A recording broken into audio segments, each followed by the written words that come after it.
pledge allegiance to the flag of the United States of America and to the republic for which it stands, one nation, under God, indivisible, with liberty and justice for all.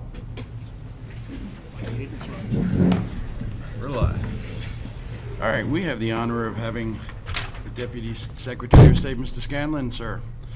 Welcome, and would you go to the microphone for us, right behind you at the table?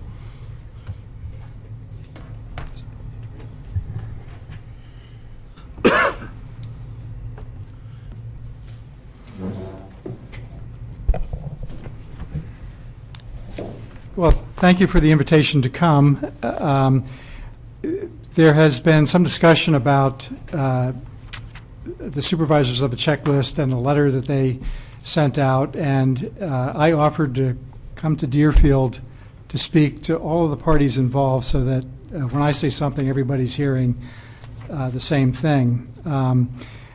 I know that that the supervisors sent out a round of letters to voters who apparently had cards missing in the voter file, and the letter may have suggested that if the voters didn't respond with the information that would be necessary to update their file, basically a new card, that they would be removed from the list, or if they didn't provide the information, they would be taken off the list. So, Harriet's shaking her head, and she can. I can give you the letter. Yeah. Okay. Well, and I'm not here to say that somebody did something wrong or inappropriate. When I let people know what the process should be, I just want to make sure that everybody is hearing it the same way. So, it is appropriate for the supervisors of the checklist to update their list. And if they have reason to believe that there are individuals on the checklist who should no longer be there because of some known reason, and the standard that is used is it more likely than not that someone should not be qualified to be on the list or should be qualified to be on the list, then they can take action. To remove somebody from the checklist requires a 30-day letter, and that 30-day letter would go out to the voter who appears on the list, and the voter has 30 days to respond with a reason why they should remain on the list, or state, I'm still here, leave me on the list. A reason to take a person off the list may be evidence that a person has moved out of town. Certainly a person who passes away comes off the list, and there's a process by which the town clerk is notified, and then the town clerk would let the supervisors of the checklist know that a death has occurred. Individuals can be out of town on a temporary basis, or they can be temporarily absent. An example of that might be a family's house burns down in town, and they have to relocate out of town for a period of time while their house is being rebuilt. Those individuals clearly intend to come back to the town, and they have a right to stay on the list. Another example might be a building contractor or a construction contractor that has to leave town for several months for a construction project. They intend to come back. They can remain on the list. It might be something like a divorce where, the couple splits up, they have to sell their home, but temporarily they're moving out of town while things are put in order. They plan to come back. Each of those circumstances are unique, and the supervisors have to look at each one and decide, with the information that is available to them, is it more likely than not that that person is still living in town, and that's the standard. The supervisors can also conduct a purge of the list. They can conduct a purge in addition to the one that's required every 10 years. The standard that is used for a purge is basically voter activity, or better phrased, inactivity. When we do the purge every 10 years, if a voter has not participated in 2 election cycles, or basically more than 4 years, they can be sent a 30-day letter just to kind of designate or determine whether they're still in town or still active, still want to be on the checklist. If they don't respond, then their name can come off the list. Now, I understand that there is a situation in Deerfield where, for whatever reason, there are registration cards or registration forms that are missing.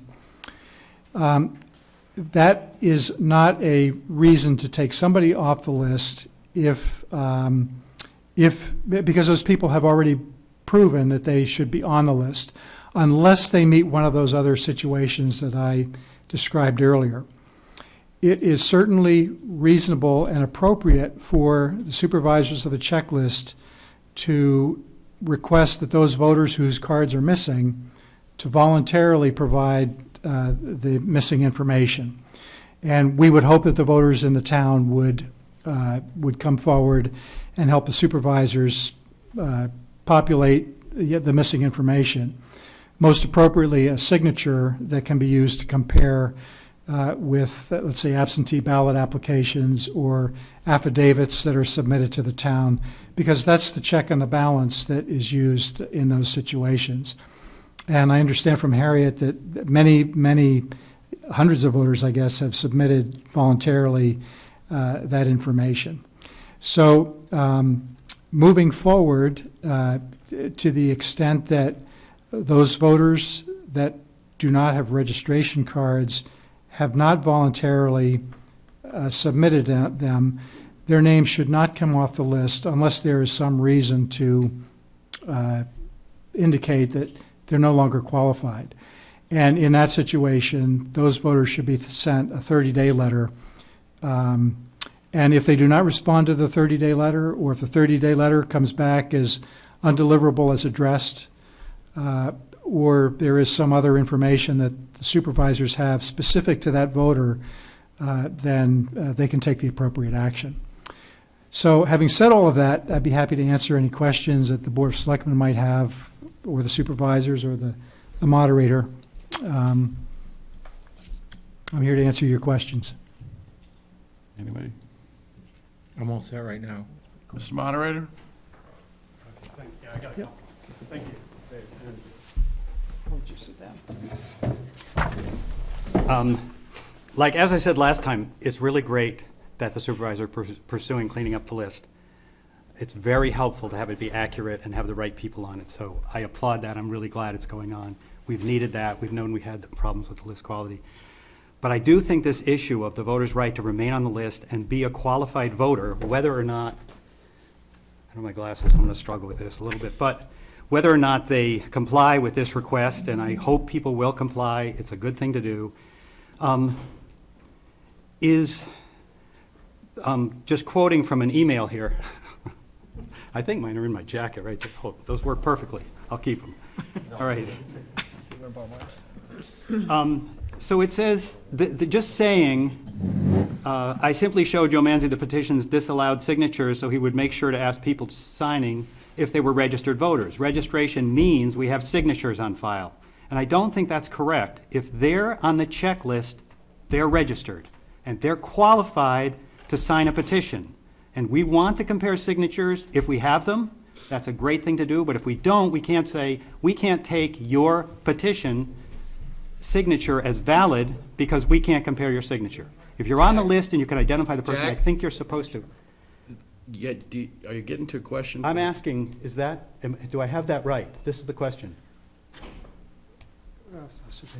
Can we disqualify someone if can we not take a petitioned signature if we lack a signature in our records to compare to it?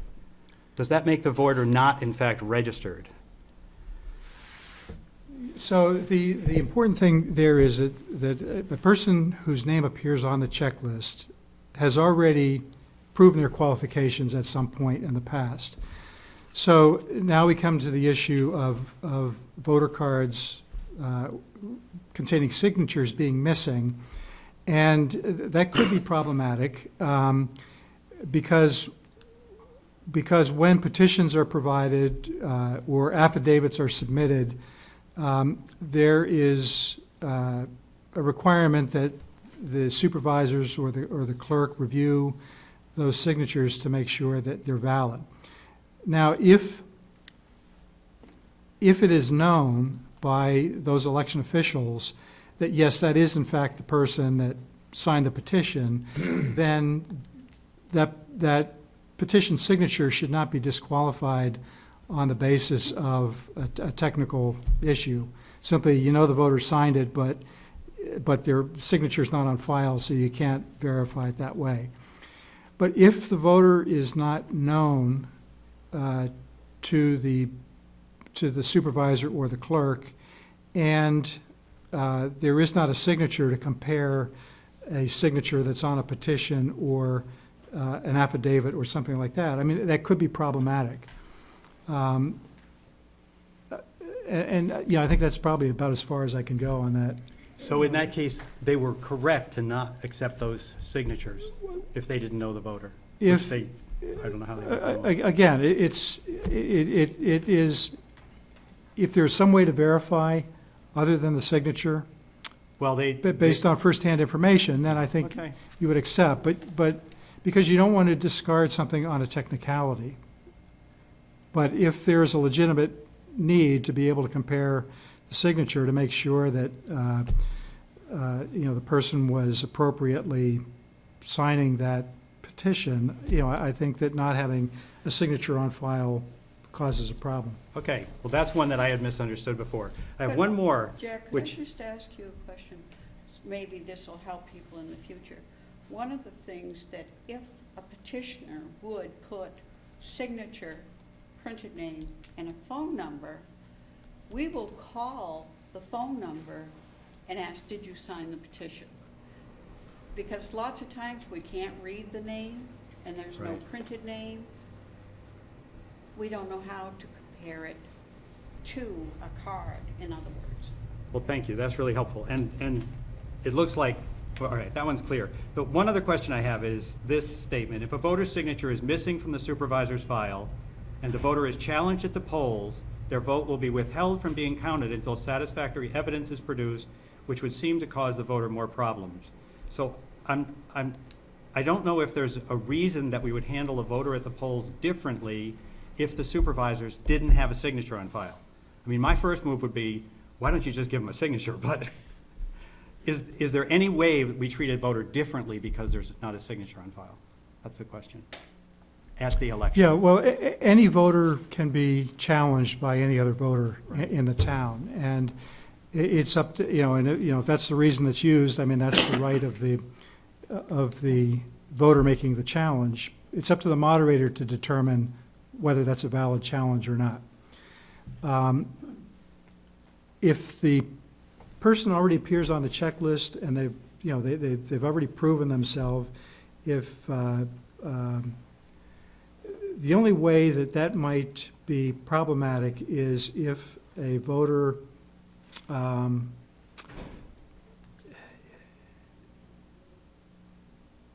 mean, I'm struggling to think of a way when on election day not having a signature on file would be not appropriate. One example might be if they fill out a challenge voter affidavit to obtain a ballot. Nobody really knows the voter in person, and there is no signature on file. I mean, potentially you could have an issue with an imposter voting, and that might be an event where you would challenge that situation, and then in that case the voter would have to sign the challenge voter affidavit. If the moderator found that it was a valid challenge. But there is no provision I have to be concerned about as moderator about withholding a ballot or anything, right? Not just because a signature is missing. There would have to be something else that would trigger that. All right. That's all I have. Thanks. Supervisors of the checklist have any questions? Tom? Yeah, I do.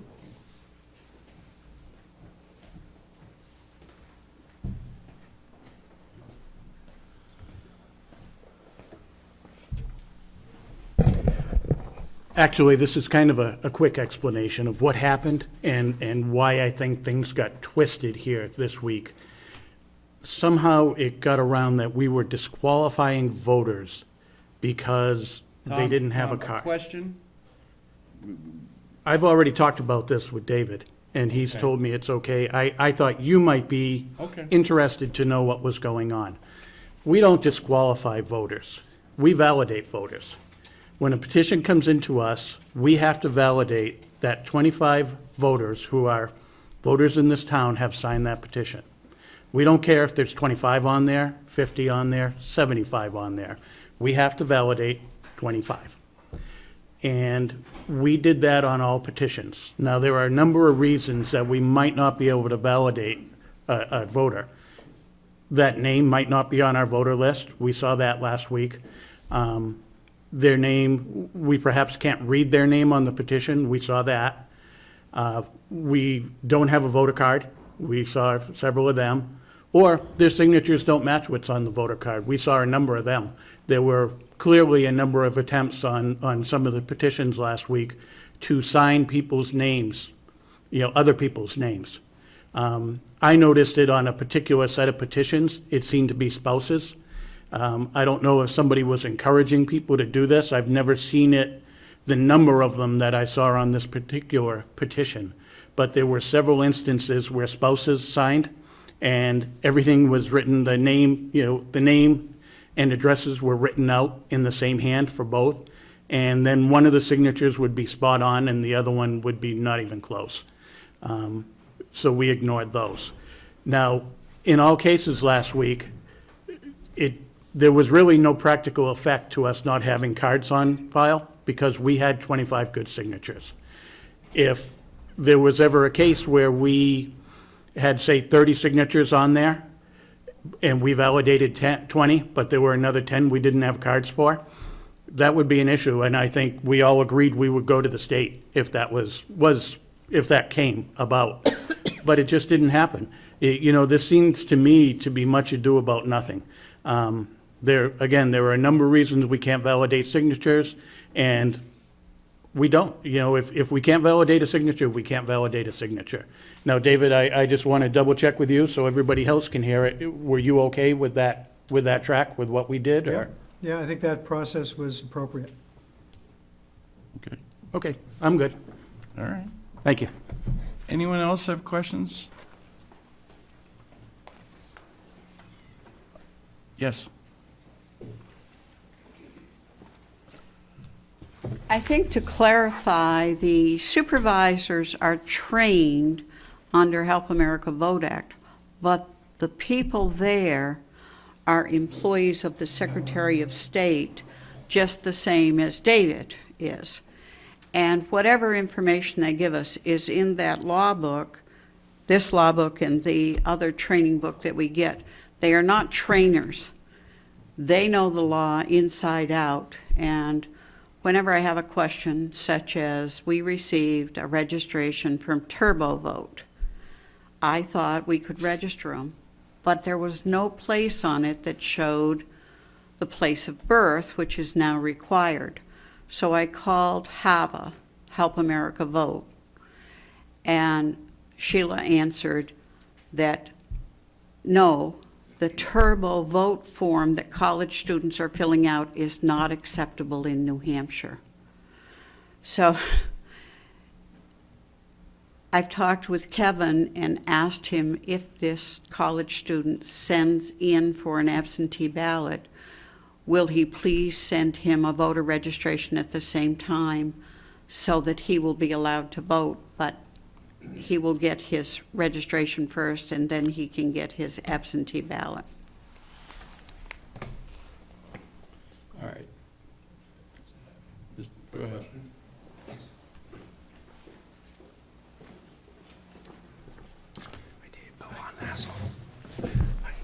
Is it appropriate to ask for a telephone number on the voter registration form?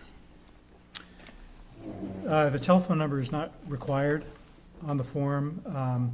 I can understand why the supervisors might want to request it, but it would be a voluntary, voluntary contribution to the form. Okay, thank you. That's all.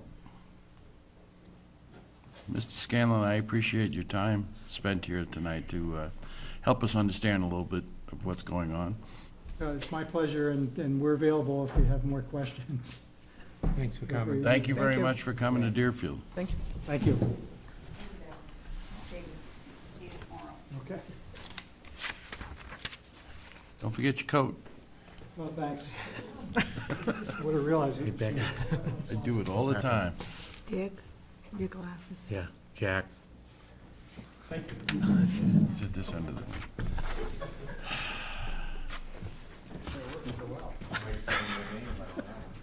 Joe will be here in Ooh, Joe, okay.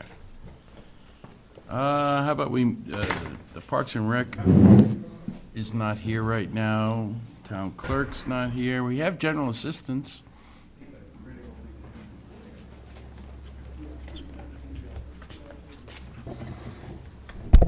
Thank you. Hello. Good evening. As you know, I'm Denise Gregg, the Welfare Administrator. Just a quick recap. As Welfare Administrator, I offer services and programs to families at risk and in crisis. This enables us to offer protections and assistance to our most vulnerable populations, the elderly, children, and families.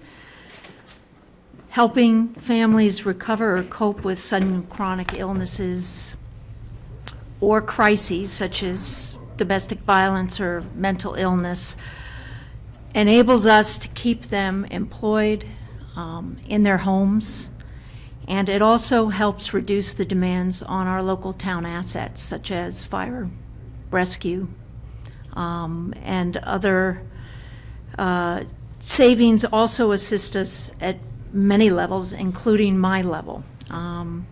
So much of what the welfare administrator does is focus on programs that we're able to offer to Deerfield residents, be it nonprofit programs or government programs. Through the end, I'm kind of just giving a recap over the last few months as to what's been happening in welfare. We've seen a leveling of assistance. Our busier time tends to be in late midwinter and early spring, as particularly when we have a shift in the winter rules with respect to utility shutoffs. So right now, we are currently I'm currently working on updating our standards of need, which I'll be presenting to you within the next month or so. And this is a review of the various levels of assistance. We look at market levels, we look at government data to see what levels of support Deerfield should be offering its residents when they come to welfare. As we've seen in I think the last time I was before you, I gave you this update. We have a very tight rental market that is impacting our residents. Fortunately, we do see reduced oil and gas costs. Unfortunately, electricity, although it has come down slightly from last year, is also still a considerable cost. So those numbers that will be presented to you with as the standards of needs will reflect that ongoing trend in market value. I've also been working on the budget for 2017, as you know, and we're involved in the municipal budget committees and deliberative session that's coming up this week. I've also been participating in the New Hampshire Local Welfare Association programs. We have roughly quarterly training sessions that they offer, which provide us an opportunity to sit down with members of the nonprofits as well as DHHS attorneys who offer us particular guidance in trends and the latest in grant updates with respect to those programs. Given that this is January, we've just closed out our holiday activities. During the holiday season, it's a particularly busy time with coordination of support offered by families, neighborhood groups, classrooms, local businesses and individuals. These supports go to families in need, so we offer them the opportunity to have some additional help at Thanksgiving and Christmas. We also, with the school, we've had another winter clothing drive. There was one in October. We've had a second one, and we'll be distributing the winter gear at Food Pantry on Friday. And that is particularly geared towards winter items for children in need. Continue to support the Deerfield Food Pantry. We serve about 55 households in Deerfield, which offers the residents a direct opportunity to save money on their food bills every month. A major part of what welfare does is public outreach, and that is through a variety of different channels.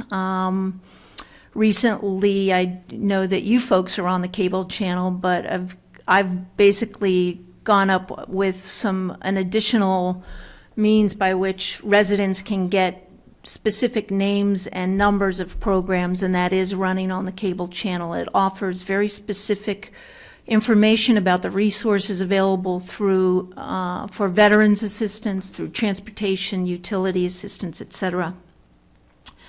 That information is available on the town website, and I continue to update that on the website. We also publish updates in the local online newspaper with respect to activities and programs that are available. I also do personal outreach through the various groups here in town, the church, as well as senior lunch and at DCS. And we've also had an opportunity to coordinate having others come and offer information about their programs. Lamprey has come to the food pantry and offered information about health programs. They're also going to be coming in April to offer a Better Health, Better Choices course, which offers specific information to persons about how to manage chronic illnesses, which we hope will have a very helpful effect. We may be offering that over in the community room at Sherburne Woods. Other activities that are coming up, we have a foot clinic in the George B. White Building, January 27th. On February 6th, there is a program that offers free dental care for children ages 3 to 18. That's a first come, first served through a dentist in Northwood. Information about that is online at the forum. April 16th will be the town cleanup, and the luncheon, the Chili Chowder Fest, also is an opportunity for me to offer wellness information as well as a variety of pieces of information about financial programs and resources available for our residents. So that is a recap. Do you have any questions? Go ahead. Good job. Just my question is, what would be your recommendation for the frequency of updates with the board? I think we're trying to have many of the boards come on a more regular basis, but I'm kind of curious if you think quarterly would be good, monthly? I think quarterly would be fine. That enables any particular emerging trends that we need to develop, as well as it provides an opportunity. I'll be honest, this is a visually recorded event, and with the absence of the communicator, it is difficult to get information out to everyone in town. So it would be a wonderful opportunity for me to be able to offer those updates about upcoming events and programs that are available, as well as the latest information on resources that we have available. I'm just thinking that as people come this That's first fine. time, we can ask them for input and probably put together a schedule that makes sense. Okay. Great. So your recommendation for you guys anyway is quarterly? Yes. Yeah, thanks. Dick, do you have something? All set. Thank you, Denny. Yeah, Sure. thank you. Danny, why don't you sit there and Kevin, join her, and we can do emergency management.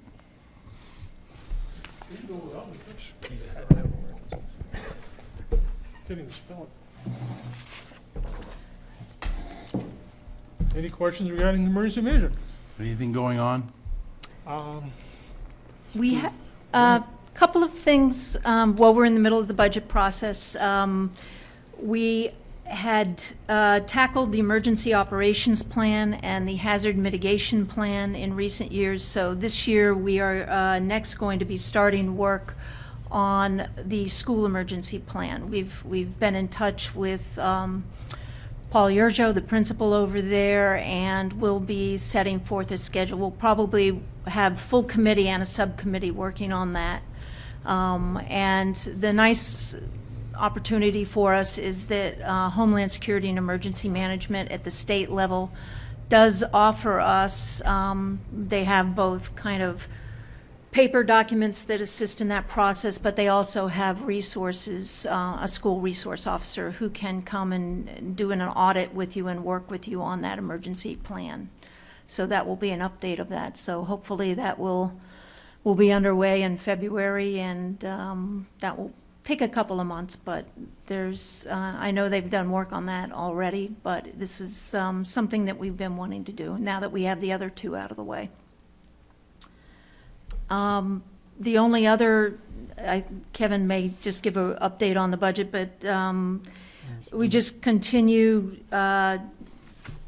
emergency preparedness outreach, which is always a major responsibility of, frankly, everybody in town. We are delighted that it's an El Nino year, and having watched all the footage from Washington and Philadelphia, I'm very happy that we got a little break. So it's been a nice opportunity for us. Again, we're working on also, we offer public outreach through the town website and through articles and personal outreach. We also are working on information for the cable channel for emergency management. So that's another one that we'll be offering. We also meet with the Greater Manchester Public Health Network, which is the public health network that Deerfield is a part of with, there's 13 towns and cities that are part of our particular network. And they offer a variety of pieces, well, they offer meetings that allow us to sit down with hospitals and ambulance services, all the resources that are important for disaster and emergency preparation, but they also offer intermittent training sessions. So we've been participating in that. And we also continue to offer Fire Academy courses and other courses to our emergency management folks. The Homeland Security and Emergency Management at the state level does offer a nice array of training classes available for our emergency folks. Couldn't have said it any better. Do you folks want to go to quarterly? Do you think that would be appropriate for you? This probably might even be too much. I'd say half a year. I mean, Every yeah, 6 yeah. months? Yeah. Okay. Questions for anyone from emergency management? No. Thank you, Denny. Thank you. Okay. Okay. And here's my public service announcement. Make a kick, make a plan, stay informed, and help your neighbors. There you go. Thank you. Thank you. Anything you need in the way of information is on our town website on the emergency management page. There also is a great website, newhampshireready.com. Thank you. Thank you very much. Town clerk, tax collector. That is me.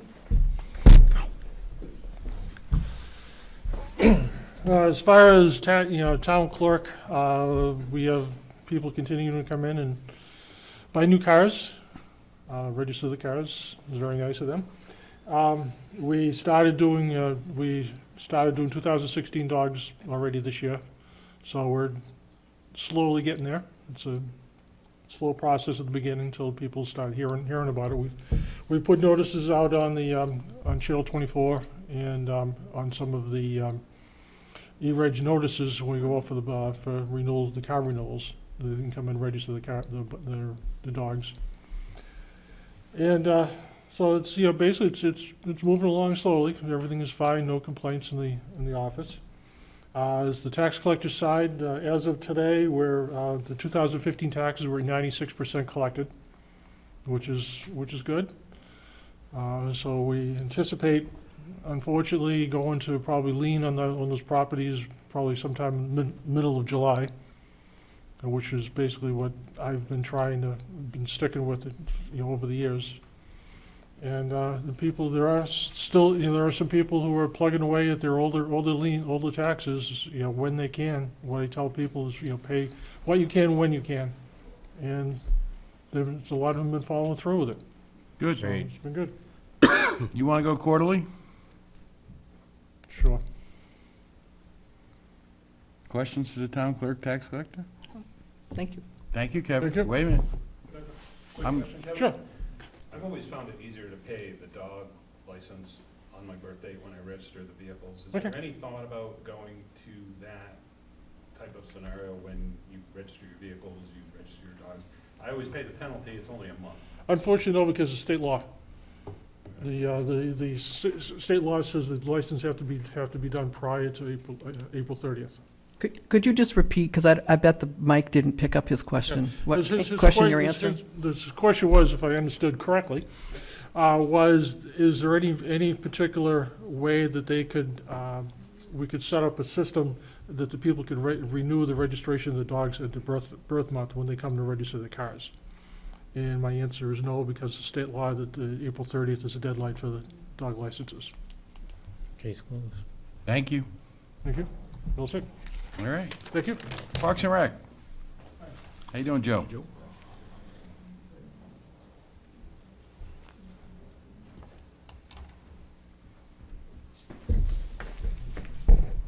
Thank you. Do I just dive into all Anything things to let Parks us and know Rec? about? Just Okay, sure. As the board knows, we have the project going on at Hartford Brook. I think things are moving along in terms of permits, septic permits, and the building permits, and all that type of stuff that's going on. And as early as this week, should see some actual construction of that building. There's people behind that project that we can't thank enough that are volunteering and donating, like Sean Reed and Dave Drapo and Tony Brock and so on and so forth, Hunter Colbath and stuff. So that seems to be moving along nicely with how we're doing so far with the winter time with it. Variety of other programs going on this time of year as well. After-school program is very large and doing very well. There's a bunch of things within the program that the staff are doing. All types of stuff. We have a bowling club we go to once a week over in Raymond. There's Diane Valade is donating her time. She does our adult knitting program, and she's also doing a program for the kids within the after-school program. We have chess clubs and theater clubs and media clubs and all types of stuff where our time outdoors is a little less this time of year. We do our sledding and playing in the snow when we can. Other things I guess I would touch on, our Cookie Clubhouse program has been very popular. Probably have about 20 or so preschool and younger. We met this morning, in fact. We do have to stop using the town hall as of today. I was sad to report to them because the voting and stuff is going to be coming in and stuff. So we're going to look for an alternate program over here at the building. Continuing with the country line dancing and yoga, which both cater to more of a senior population for us, which is nice to have those kind of offerings. We have adult exercise programs. We'll have a winter vacation camp for the kids. We're having a mother, son, father, daughter Valentine's Day dance this year. We have hula hooping is also a program within the after-school program is also offered to everyone. And we just today finalized our intense negotiations with the Boston Red Sox, who were trying to move their tickets a little quicker and with less of a good variety. But now we have a nice game, Sunday, June 5th game with good seats against a good opponent. So we're happy about that. Aside from that, other than running through every program that we do, I guess I would ask if there are any questions or anything about anything. Yes, sir. Yeah, roughly how many kids do you have in the after-school program, Joe? There is over 100 registered. And any given day, that translates to 60 to 70 or so that come. Not all of them coming every day. They have varying schedules. Good, thanks. Yep. Good job. Heard a very good comment about your cookie walk program, the preschool. The Cookie Clubhouse? Cookie Yes. Clubhouse? Yes. a couple of people mentioned that they were very happy with it and thought it was a great idea. That's nice. It's a great group. The kids are so easy. In fact, one of the things I had to tell them at the beginning today is they love to help out, clean up, and they want to almost get to it like as an activity right away. So I'm having to tell them, there's no hurry to leave, you can stay. I know everybody loves to clean up, but no, it's a really fun group, and I'm hoping, as I say, we can do something over here that's a little different, but that can capture most of that population. How still often on does it Mondays. meet? Approximately an hour. I mean, weekly or? Yes, Oh, yep, on Monday mornings, 9:30 to 10:30, but again, today was the last day of Yeah. that, and then we have to switch to something else next Monday, so. Great. Do you think that quarterly would work better for you with your reports as opposed to monthly? That's fine. I'm always going to pass along all the rec commission notes anyway, so I think that satisfies a lot of that information piece. So think that that'll work. would be fine by me, and obviously, anytime you need me in here, I'll be here, so, Fair enough. Thank you, Joe. thank you. Good job. All right. I have review of outstanding minutes, the 11th of January. Motion to approve? Second? Moved and seconded. Any discussion? Hearing none, all those in favor say aye. Aye. Opposed? I have an accounts payable manifest in the amount of $52,957.32. So moved. Second. Moved and seconded. Discussion? Hearing none, all those in favor say aye. Aye. Opposed?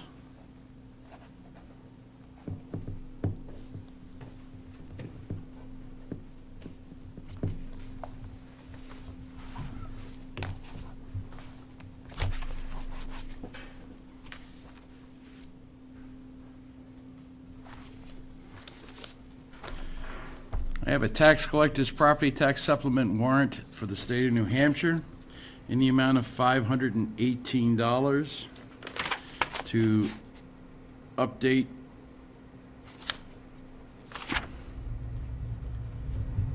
Sherwood Woods, Deerfield Elderly Housing Limited Partnership. The request is for a supplemental tax need of $518. I would move that we tax the supplemental amount of $518. Second. Moved and seconded. Discussion? All those in favor say aye. Aye. Opposed?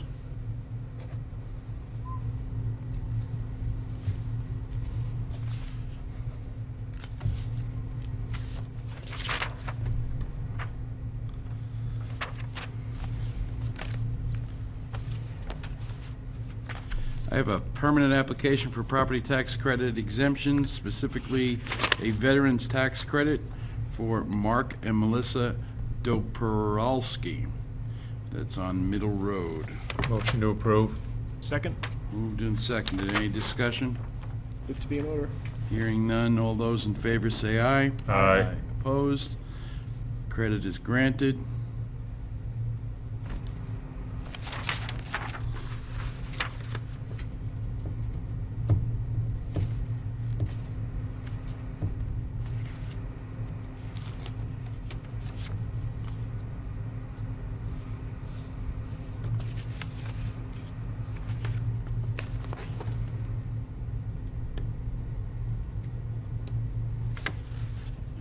Sir?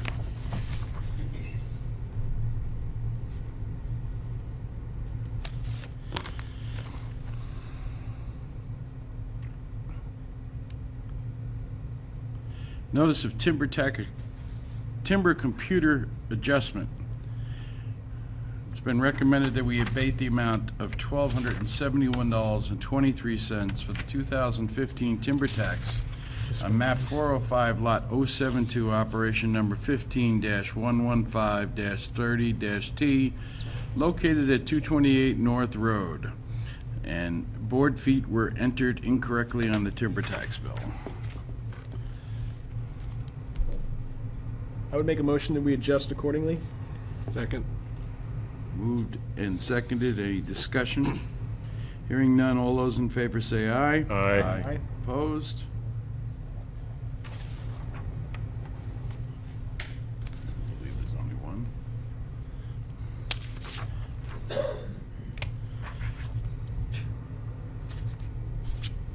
Okay, it seems that our existing police prosecutor has taken another job, and Chief Duquette has recommended Michael DeCroce.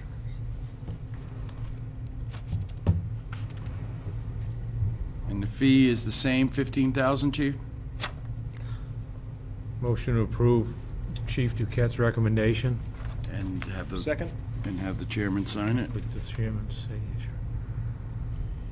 Moved and seconded. All those in favor say aye. Aye. Opposed?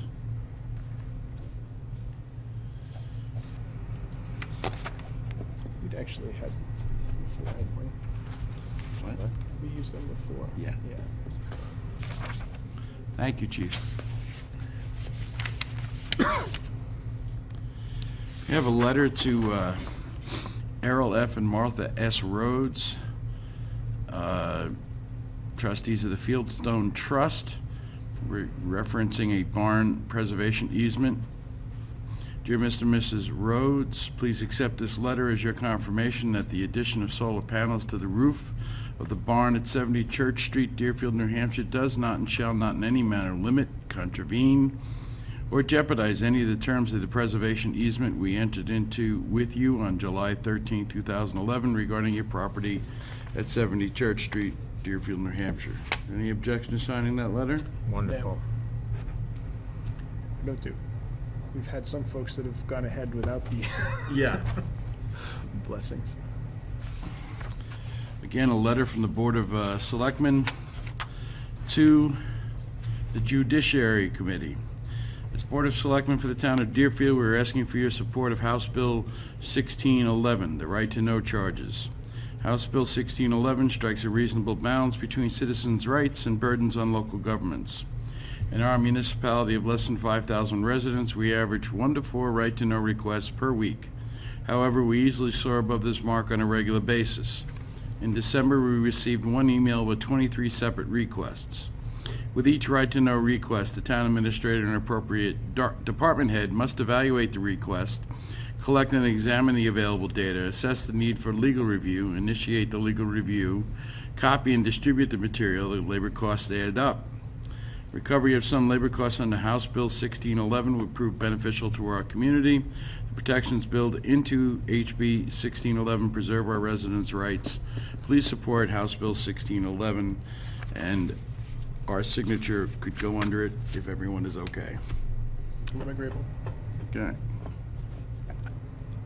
I think this might be something we might want to follow and even consider testifying or sending somebody to testify, because I think there's always a lot of discussion about right to know and the balance of reasonable requests versus burden to the community. And so it would probably be good for us to kind of watch that.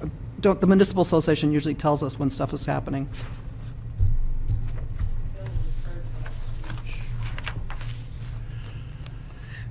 Note for the record that a payroll manifest in the amount of $53,984.29, netting at $40,348.23, was signed by 3 members of the Board of Selectmen on the 14th, 16th, and 18th.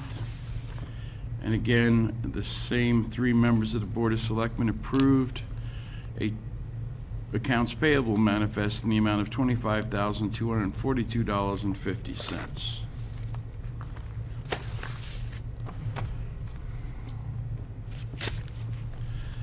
All right, this is the merge-unmerge property that we had the other day that I didn't understand. Here's the explanation. Mr. Katz and Diana Stevens have both approached the town regarding lots that were merged for tax purposes and are requesting that the lots are unmerged on the tax maps. According to RSA 674:39AA, property owners that have not legally merged their lots and were involuntary merged for zoning, taxes, or assessing purposes should request to the governing body to be unmerged. Mr. Katz's property is located off Mount Delight Road, and Diana Stevens's is located off Brown Road.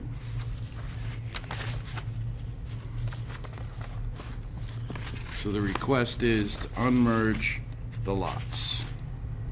Are you looking for a motion at this meeting? Please. I would make a motion to unmerge the lots as requested by the landowners. Second. Moved and seconded. Any discussion? Hearing none. All those in favor say aye. Aye. Opposed?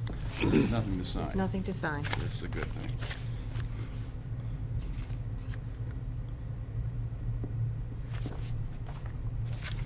All right, we're through that.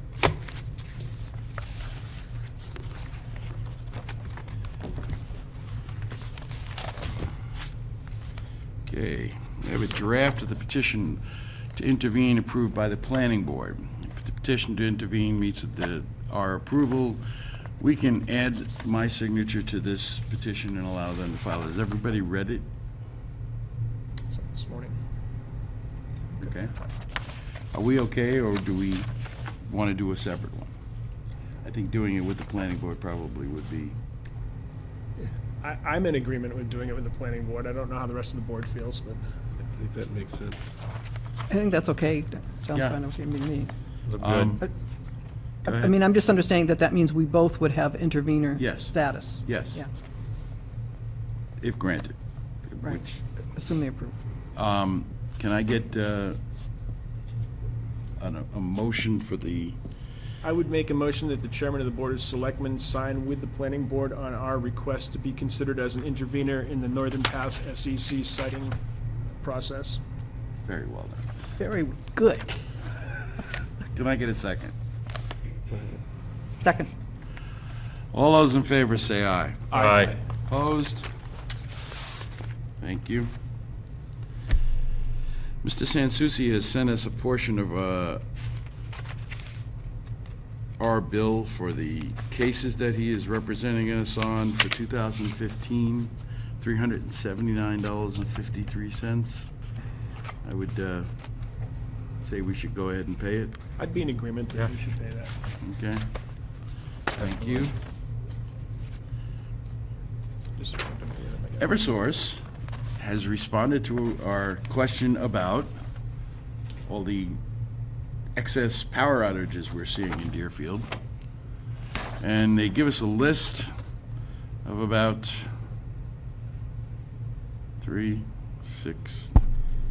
9 times from the 5th of October till the 15th of December that power has gone out, with anywhere from 1 to 1,200 people affected by it. One area of focus in Deerfield is tree trimming. During 2015, expanded tree trimming was conducted on the main line along Route 27 from Raymond into Raymond Road in Deerfield. This extended trimming will continue during 2006 to include other main roads in Deerfield. I got a notice today in the mail that they're asking for my permission to trim the trees in front of my property. Since they cut them all down last year, I don't know what they're trimming, but at least we got an answer. I think it's a good idea to ask them from time to time. Yeah? I thought we did well this past week that we didn't lose the power with the wind we had. Yes, very, very. All right, report of the January meeting of the Conservation Commission. DCC members met with 2 Eversource representatives. DCC will meet on February 1st to vote on filing a motion to intervene. DCC signed off on a minimum impact wetland application presented for the expedite DES review. The impacted area for the driveway crossing is map 411, lot 45-8. DCC lent its support to an initiative opposing the opening of a trapping and hunting season for bobcats. And the DCC commended the town for taking a leadership position on eradicating Japanese knotweed along town roadsides.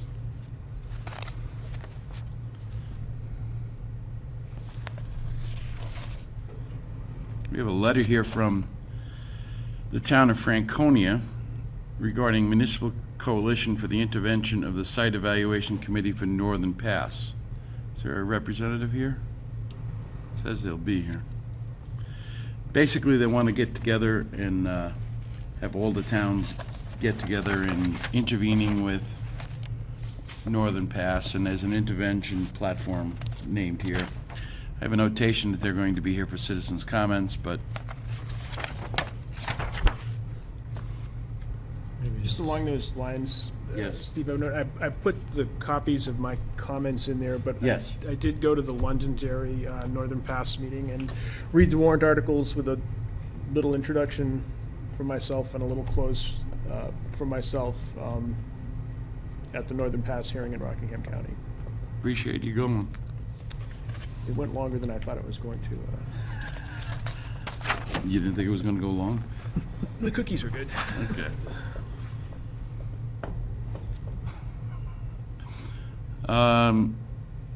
There's a neighbor to the VZ Park who is asking if he could get permission to use the park's parking lot for a wedding for his son on May 21st. There's nothing in the deed that says we couldn't. The 21st, it's not open yet. It's not open yet, right? So, I don't see any reason why we couldn't allow that unless someone else does. The only thing that I would caution as an insurance guy, I've seen a lot of wedding mishaps that happen in the parking lot Yeah? where the wedding party and various other people are celebrating prior to the event, and I think we need to make it pretty clear that we don't expect people to be down on the beach swimming, and we don't expect there to be large volumes of alcohol on the property, that sort of thing. So a letter letting them know that, yes, they may park cars, but no other activity, including alcohol or using of the beach, would be allowed. Right. I just think, not in an insulting way, but just No. make that clear that it's not, you can't camp out in the parking lot before you come to the wedding, that sort of thing. And it would be okay for me to sign it? Yes. Okay. And that came from the commission, right? VZ Park Commission? Yes, this came from Deb Smith, the VZ Park Commission. So they're okay with it, too? Yeah. They don't see anything that would prevent us from doing it, and I don't either. Nope. Okay.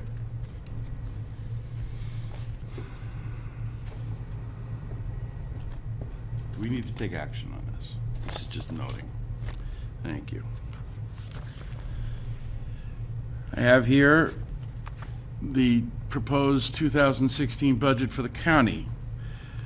80,625, no, I'm sorry.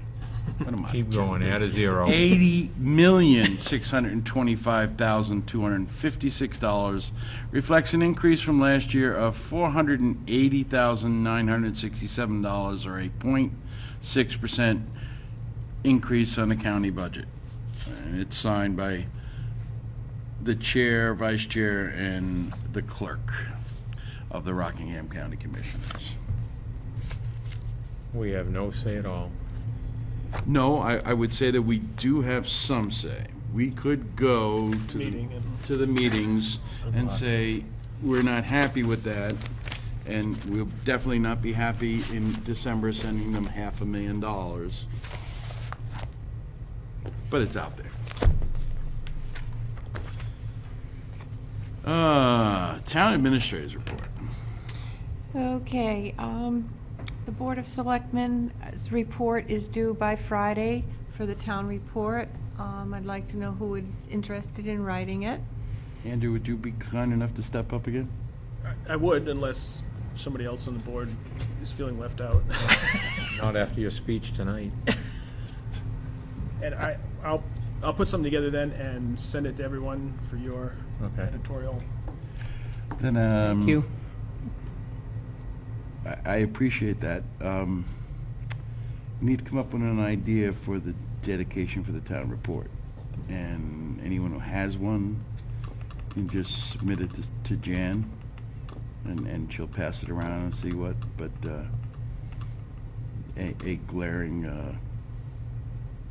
oh, we ought to do this is not occurring to me right at this second, but we need also to get that done by Friday. Basically, yeah. Well, or yesterday. Yeah.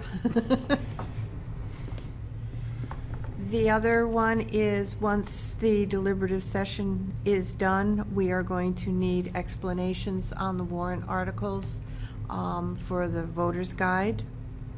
The deliberative session is Saturday, the 30th, starting at 9 o'clock at the town hall. And I'm going to say that the school deliberative session is February 6th, which is a Saturday at 9 o'clock, and they have moved it to the Deerfield Community School because of the primary. I guess that makes sense. I'm happy to help write descriptions if you need them. Would you? Yeah. Okay. Just to go out there and we're having a problem getting enough municipal budget committee people to sign the MS7. And technically, that's a problem. We've sent out all methods of communication to everyone that we have something for. We need at least 2 more signatures on the MS7, or We've got 4 now. we've got 4. Yeah, We need at least 2 more. Go ahead, Jen. that's it. That's it. Best place, I guess, we need to, everybody got plenty of ink in their pen? We need to sign the warrant, and I need a motion for us to do so. And the default. So moved. Second. Moved and seconded to sign the warrant And the default. and the default budget? Yeah. And the second's good with that? All those in favor say aye. Aye. Opposed? The part I comment on every year where we sign and then sign that we sign. Love that. And then the junior member of the board, nah, we're not gonna post tonight because, We will post here. we'll just post here because we don't have the MS7 signed. We did it last year, didn't we?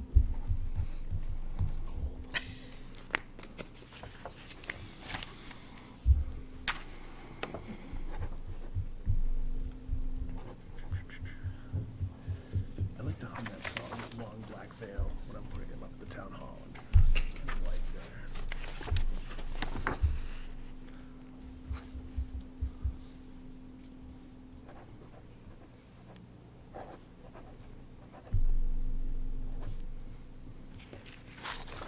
All right, 3. yeah. Each one should be the same. How about the 4th folder? You can't even tell what my name looks like. Want to get stamps? I don't know that it's legal to stamp them. No, it's not. We asked that before.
Tomorrow I will scan these and we will put them on the website so that they'll be available also. Excellent idea.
Board of Government. Citizens' comments.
Next meeting is in 2 weeks, other than deliberative session.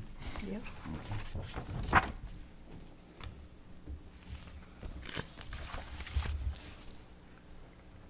Excuse me, can we sign things there Where, for this week's? if we had the payroll manifest, any manifest you might have, you could bring that, we could sign it. Mhm.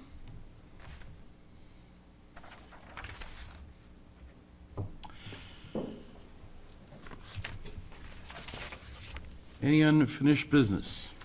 At the last meeting, I had talked about wanting to put in process the exit interview procedures, and we talked about it in the context of the fire department, but I guess my hope would be that we would try to do exit interviews with employees that leave the, various departments as well. So whatever process that we came up with could be something we could use across the board. And I have lists of recommended questions, and I just thought maybe, Mark's here, maybe would it be helpful if I worked with the town administrator to sort of come up with suggestions and work with Mark to look at those? I guess my question for the board would be just to, if we could have a brief discussion now about the process that we think, you can do them by written surveys, you can do them by face-to-face.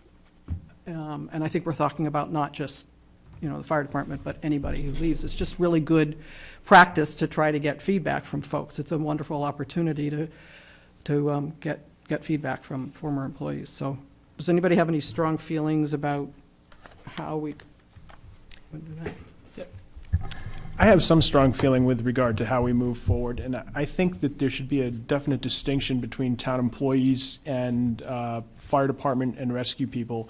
Those people are serving completely as volunteers, and particularly with regard to the fire chief, he's a little bit different than a standard department head. He's got volunteers that are working for him, not employees, and he's also badged and authorized public official, so it's a little different. I guess to my mind, if volunteer firemen and volunteer rescue people want to volunteer to do an exit interview, I'm fine with that, but I'm not interested in maybe pushing the process as strongly or as formally as I would be for paid employees of the town. That's just my feeling. I understand that too, and I mean, you can't make a former employee, employees leaving do it either, but essentially, it's a voluntary process throughout, and, but we would hope that folks would be willing to share information. So I don't have any problem with, Andy, with what you said. Anyone else? I think it'd be good to do it, like Andy said too, but I think, in my mind, it'd be face-to-face with people, I think, rather than send it out and have them send it back. If they volunteer to do it, to, you know, maybe one of the board members and the town administrator, and you could sit down with them and go over the questions. Go ahead. I think I come back again, and I know that this started out of the fire department, but we adopted a fairly straightforward protocol for how we were going to proceed with the fire chief and the fire volunteers. And the fire volunteers answer exclusively to the fire chief. The fire chief answers exclusively to us. And if a board member wants to sit in on that, that's fine, but I'm not particularly interested in putting together a committee that doesn't include the fire chief or have the fire chief's blessing. And quite frankly, if we're going to do exit interviews of firemen that the fire chief, by statute, is specifically responsible for, I'm not so sure that we should be circumventing the organization that the town voted to put in place. I mean, with some protests, but the vote did put in place. It's RSA 154-1A, which specifically stipulates the fire chief reports to the selectmen, the firemen report to the fire chief. Which was sort of my point again about being a little bit different of an authoritative figure than just a standard department head. Yeah, I didn't mean to eliminate him. I meant to include him too, or any of any of those positions. Yeah, I guess I'm not sure I'm understanding what your specific concern is right now, but anytime you do an exit interview, it's a personnel process, and you don't do it, you don't ask someone who's leaving to have their direct supervisor be there. Part of the value of and absolutely this is different when it's a volunteer situation. I agree, and we're not forcing anybody to do something. We're giving people an opportunity to help us improve the various departments in our town. So please don't see this as a force down your throat, but the value of a conversation when someone is leaving is more valuable when their direct person is not there. That's part of the point. So, but I'm not sure that that's in opposition to what you were saying, Andy, so. I guess it's not necessarily in opposition to what I'm saying, but what I'm saying is we organized the fire department based along a very specific RSA for the organization of the fire department, and we chose Chapter 1A of that, which stipulates that the fire chief appoints firefighters, the firefighters report directly to him, and he reports directly to us. And I just see it as a little bit of I understand if they want to voluntarily give input on their way out, I think that's fine, but I'm not so sure. I think the authoritative lines are a little bit different when you report to a chief than from a volunteer organization, as opposed to being an employee in a department in the town. Okay, I think I'm just trying to follow up on a letter that we sent the chief in November that I happen to have not been here, but 4 of you signed, that listed things that you hoped we would do, he would do, and exit interviews was one of them. So all I'm trying to do is follow through with what we said we wanted to put in place. All right, Rebecca, why don't you put together your recommendations for a procedure? I think, Okay, do we have a disagreement? I don't think, I'm not sure that we do. I don't see it as a problem. I really don't see it as a problem. I don't see the need at this point for a procedure on exit interviews because I don't have anybody leaving. Then why did we put it in a letter that we asked him to do it?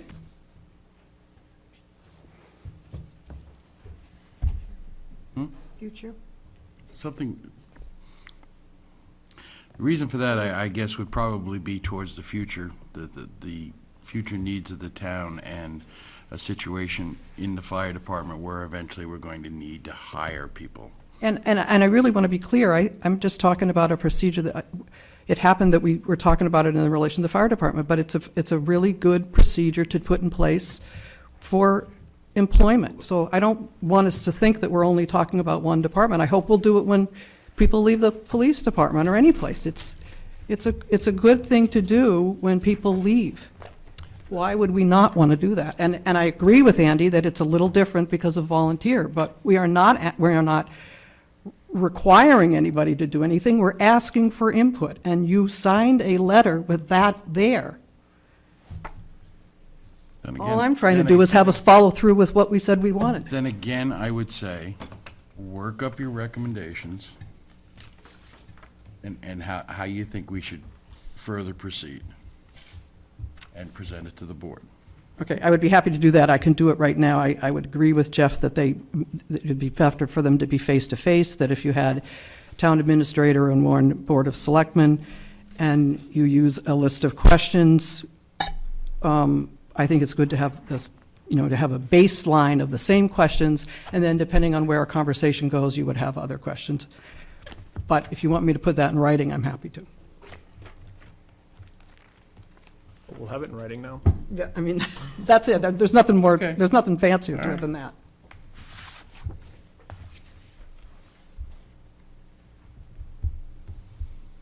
All right. So Any- all I was saying is we could work together on those questions. And I'd be happy to, I think Mark's agreeable to this. I don't really know, but we've talked about it before and happy to do it. All right. Any other business or new business? Do we need a non-public today? Citizens' comments. Step to the microphone. Go ahead, Bill.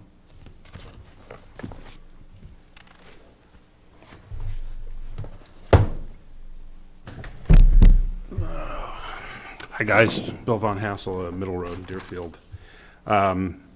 Just to get back to the exit interview thing, all the companies that I worked at, the interns were actually given an exit interview without their direct reports there. Personnel typically did that. So, but that's not why I'm here. Here to not really beat a dead horse, but I guess I will anyway, since you've spent enough time on this issue. But I was one of the 700 people who received this letter from the supervisors.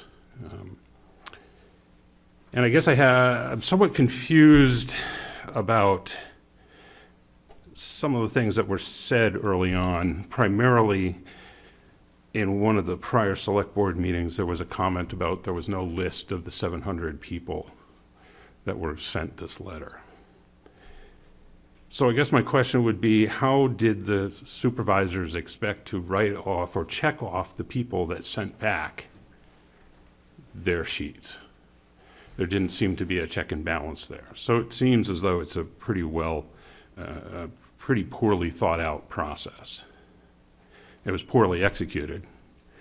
My letter, I was lucky enough to get one that had a return address on it, but I know a few people who didn't even receive who received one of these letters didn't have a return address on the envelope. Again, pretty poor execution.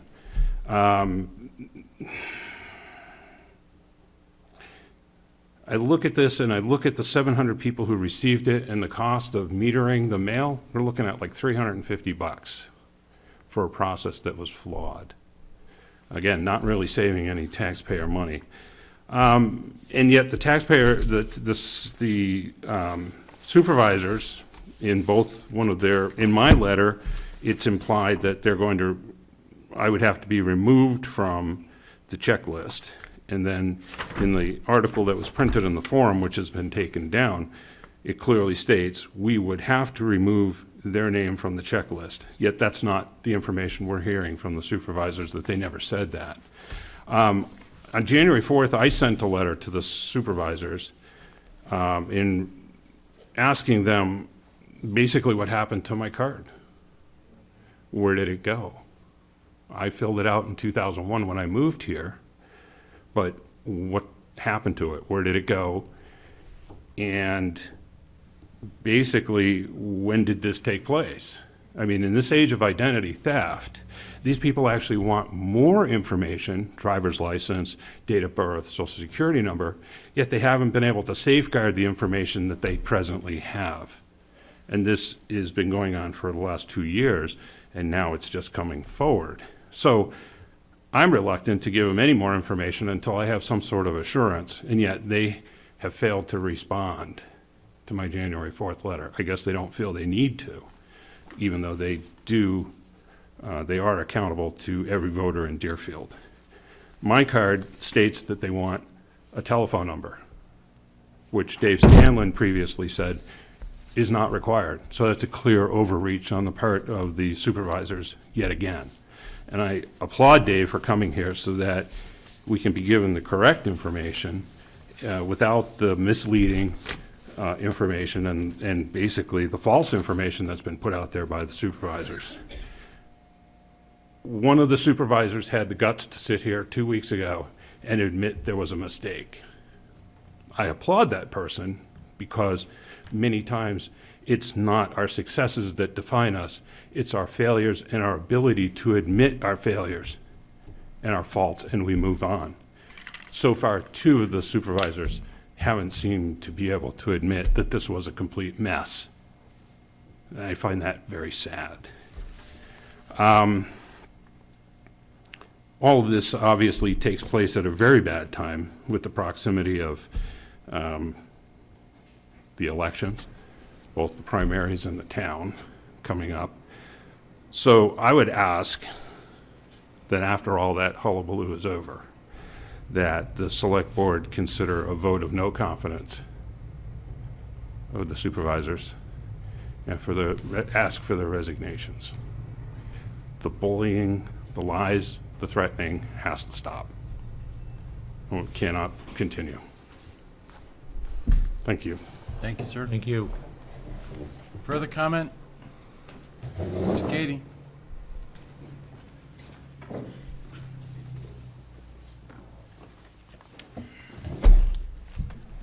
The letter sent clearly stated you may be removed. It never stated you would be removed. So far, we have about 100 returned letters, which will receive 30-day letters, and they will not be due back until after February 17th. Secondly, in accusation, Mr. Van Hassel has made a false statement. We have a checklist that we checked the people who received the letters. We have on that same checklist a color mark for any letters received, and then we have another mark for letters returned by the post office. So there's quite an accurate checklist of how this process went about. There was no heather nether. It has been very processed and procedural. 30 years of checklists or more, some of the cards dating back to the 40s even, you're asking the present supervisors to be accountable for. What we did through requesting information and how to go about it through Help America Vote Act. Sheila Dodge, Colleen, and Anthony Stevens, the attorney for Help America Vote Act. Never did we say they would be taken off the checklist. It may have inferred it by the fact that it said, if you did not respond, you might be taken off. Further, I then wrote a piece and said nobody would be removed from the checklist to both the forum and asked the town to post it.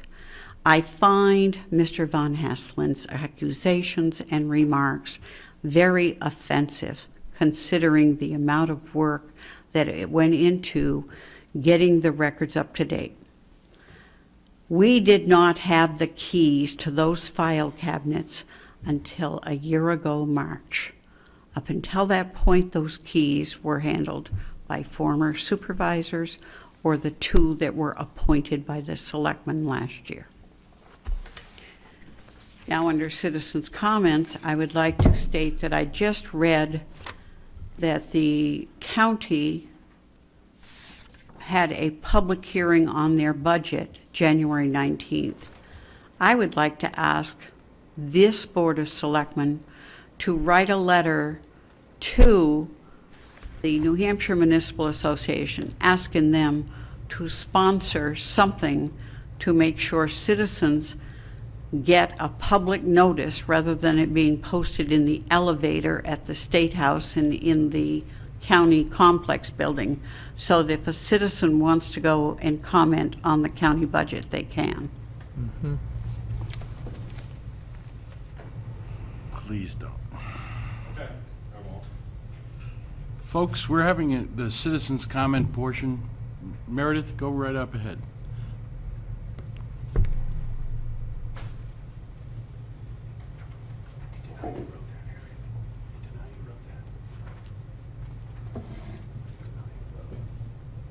My name is Meredith Briggs, and I'm a former supervisor of the checklist. And my sister-in-law, Sherry Sanborn, and Diane Villard were they were on the ground floor when the electronet process came into being. Sherry was one of the people that did the testing, and Mrs. Villard was on the training teams. And to say they were OCD to make sure everything was perfect and precise would be an understatement. If there was one card missing, they would search the files until they found it. Most of the time it was misfiled. When Mrs. Sanborn left her post as chairman of the supervisory checklist, she did a complete and thorough walkthrough, and they did an inventory of everything, including the pencils. Those file cabinets down there are fireproof. They have locks on them. And when we left the office, Sherry turned over her keys. There was a key to the file cabinets. Each file cabinet had a key to it, and it was our understanding that those were then turned over immediately to the new persons in charge. I guess my question is, what happened to 750 cards when it appears to me that the information that I've heard through the grapevines is that the people that received these letters were people that were at the tail end of the alphabet.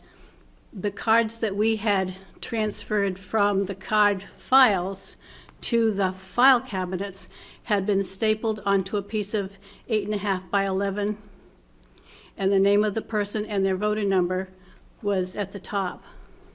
And we were all but through with the alphabet, which would have accounted for the cards that appear to have gone missing. And that's all I have to say. Thank you. You folks just walked in. Were you looking for the Board of Selectmen's meeting? I'm not really sure. We had requested to use the parking area up at Easy We Park. we just talked about it. Just to let you know, 7 o'clock. right.